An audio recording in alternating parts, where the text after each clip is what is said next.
Mula sa title fight hanggang 12 rounds, naging catchweight na at wala nang nakatayang belt ang laban nina John Neri Casimero at ni Luis Neri. Pero dito ay nakalagay na hanggang round 10 catchweight bout.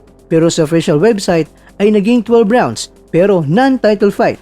Itong si Kenneth Newberman ay napabalitang lalaban sa June 6 Japan. Pero sa official website nila ngayon, wala na si Newber pero idinagdag si ring girl lover boy na si Vince Paras. Lalaban pa ba si Newber sa June 6? Medyo nakakalito, kaya tara, ipapaliwanag ko sa inyo. Sa wakas, tapos na ang paghihintay at mga haka-haka. Kumpirmado na ang pagharap ng dalawa sa pinaka-kontrobersyal at pinaka-eksklusibong boksingero sa Super Bantamweight Division. Ang ating pambato na si John Neriel Padualas Casimero at ang Mexican bad boy na si Luis Pantera Neri. Gaganapin ang bakbakang ito sa June 6, 2026 sa Aichi Sky Expo, Japan. Bagamat nagkaroon ng mapagbabago sa petsa at venue mula sa Kyrgyzstan patungong Japan, ang malaga ay silyado na ang kontrata. Ito ang laban na matagal nang hinihiling ng mga fans dahil sa bad blood at gaya ng inaasahan, hindi ito magiging boring na laban. Non-title fight pero bakit 12 rounds official website? Dito na nagkakaroon ng kalituhan. Sa poster, nakalagay ay 10 rounds catchweight pero silang official website ay 12 rounds non-title. Ano nga ba ang totoo? Ang logic ay ganito. Karaniwan, ang 12 rounds ay nakalaan lamang yan para sa championship fights. Dahil ang laban nito ay diniklarang non-title at catchweight. Mas malaki ang posibilidad na ito ay hanggang 10 rounds lamang. Pero bakit may 12 rounds? Minsan, inilalagay ito sa mga website bilang placeholder o dahil sa tindi ng pangalan ng dalawang boksingero na dating world champions. Ngunit sa rules ng boxing, kapag walang belt, 10 rounds ang standard. Pero ganun pa man, huwag mag-alala dahil sa bagsik ng dalawang ito, malabo itong umabot sa dulo. Marami naman ang nagtatanong, lalaban pa ba si Kenneth Newber sa June 6? Ang update kay Newber.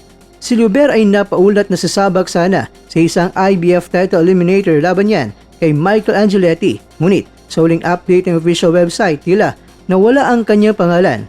Posibleng nagkaroon ng problema sa negosasyon o di kaya na-reschedule ang kanyang laban sa ibang petsa. Pero baka hindi pa inilagay sa ngayon at baka sa susunod na araw ay ilalagay na rin ito.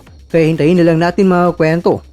Ang pagpasok ni Paras ay nagbibigay ng karagdagang star power sa event, lalo na't paborito siya ng mga Japanese fans. Sa madaling salita, mukhang si Paras ang papalit sa spot ng Pinoy Pride sa petsang ito. Pero sana, nariyan pa rin si Newber para 3 Pinoy ang lalaban sa Japan. Kaya hintayin na lang natin mga kwento ang susunod na mga updates. Samantala, ang labanan sa catchweight, advantage ba si Casimero o di kaya si Neri? Dahil ginawang 124 pounds catchweight, mas mataas ng 2 pounds sa super bantamweight limit. Ito ang ating pagsusuri. Advantage kay Casimero. Lahat tayo ay alam na hirap si Casimero na makuha ang 122 pounds. Ang dagdag na 2 libra ay malaking tulong para hindi siya drain o tuyot sa gabi ng laban. Mas magiging mabagsik ang kanyang suntok dahil hindi siya masyadong nagsacrifice sa timbang. Advantage kay Neri. Si Neri ay may kasaysayan din sa paglampas ng timbang. Ang 124 pounds ay comfortable zone para sa kanya upang mapanatili ang kanyang bilis at volume punching. Kaya narito ang ating verdict. Mas paborito kay Casimero. Ang power ni Padualas ay mas epektibo kapag sapat ang kanyang enerhiya. Sa 124 pounds, asahan isang Casimero na kasing bangis ng leon. Mga kakwento, ang laban na ito ay hindi tungkol sa sinturon. Ito ay tungkol sa respeto at karangalan. Papatunayan ni Casimero na handa siyang lumaban kahit kanino at itong si Neri ang perpektong villain para sa kanyang pagbabalik. Ano sa tingin niyo mga kwento? Tulog ba si Neri sa kamao ng Padualas? I-comment ang inyong prediksyon at Laban Pilipinas!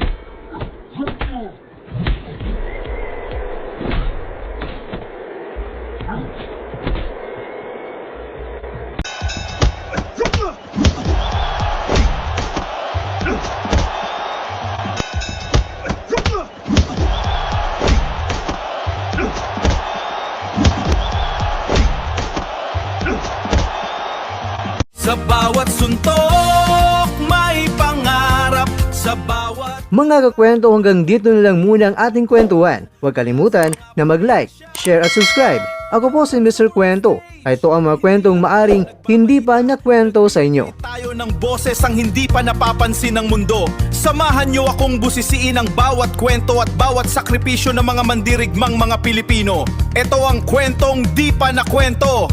Pilipinas para sa mundo. Pilipinas para sa mundo.